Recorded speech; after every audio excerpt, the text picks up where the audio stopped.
On se retrouve pour une nouvelle vidéo, une nouvelle case de notre calendrier de l'Avent spécial Montessori. Aujourd'hui, je voudrais partager avec vous une astuce, notamment qui vont vous servir là pour le choix des jeux que vous allez faire pour vos enfants pour ce Noël.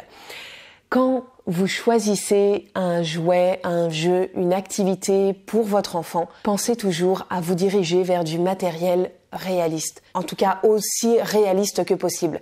Je vous donne des exemples bien précis. Choisissez un seau en métal plutôt qu'un seau en plastique. Choisissez une pelle en métal et avec un manche en bois plutôt qu'une pelle en plastique. Choisissez une tortue de qualité plutôt un animal avec très peu de détails. Même si cette tortue, toute seule, elle vaut plus cher qu'une boîte de 15 animaux de cette sorte-là. Ou peut-être que c'est le même prix. Là, il y en a 15, là, il y en a qu'une seule, mais celle-ci, elle est de qualité. Et c'est pareil pour les instruments de musique.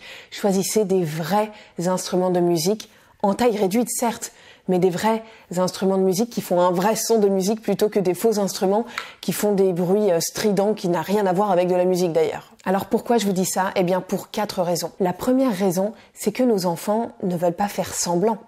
Ils veulent faire comme nous. Ils veulent pas faire semblant avec du faux matériel. Non, ils veulent nous imiter et faire comme nous. Il y a une nuance entre faire semblant de faire quelque chose et faire vraiment quelque chose. La deuxième raison, c'est que c'est important de choisir du matériel durable, du matériel qui va rester en bon état plutôt qu'il va se dégrader. Regardez, cette pelle-là, elle est en métal et un manche en bois, elle bougera pas. Elle sera peut-être rayée, elle sera peut-être salie, etc. Mais elle bougera pas. Cette pelle en plastique, s'il faut aller dans la terre, une terre très dure, elle va finir par plier.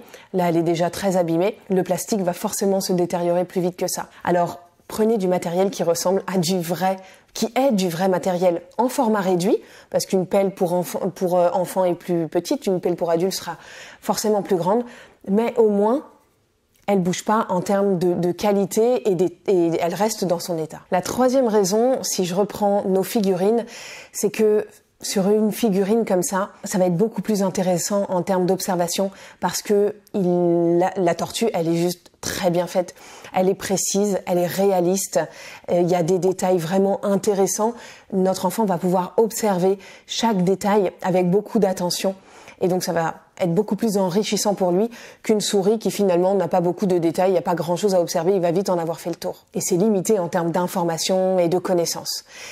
Et c'est pareil pour les instruments de musique, par exemple. Ça va être beaucoup plus intéressant à l'oreille pour développer l'oreille musicale de notre enfant s'il a un vrai instrument qui fait un vrai son d'instrument de musique, alors que sinon c'est un bruit strident qui va juste nous casser les oreilles, à notre enfant comme à nous d'ailleurs. Et enfin, la 4e raison, c'est qu'on leur apprend la valeur des choses. Si je reviens sur nos figurines, je vous disais que le prix d'une tortue, c'est la marque Papo ou Schleich.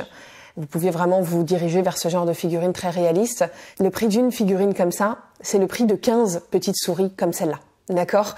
Donc, au final, on se dit, on va en prendre 15, comme ça il pourra plus jouer, etc. Sauf que s'il a vraiment que 2 figurines comme ça, plutôt que 15 comme ça, eh bien, il va en prendre soin de ces 2 figurines.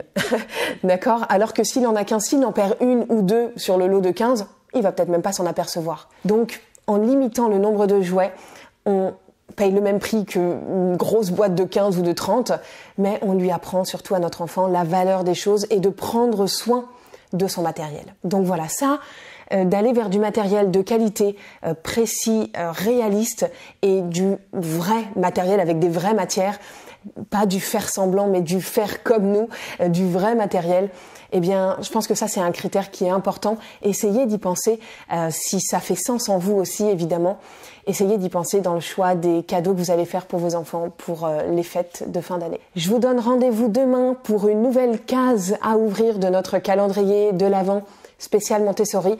Pensez à vous inscrire pour être sûr de ne louper aucune vidéo de ce mois de décembre de ce calendrier. Je vous donne rendez-vous demain pour une nouvelle vidéo.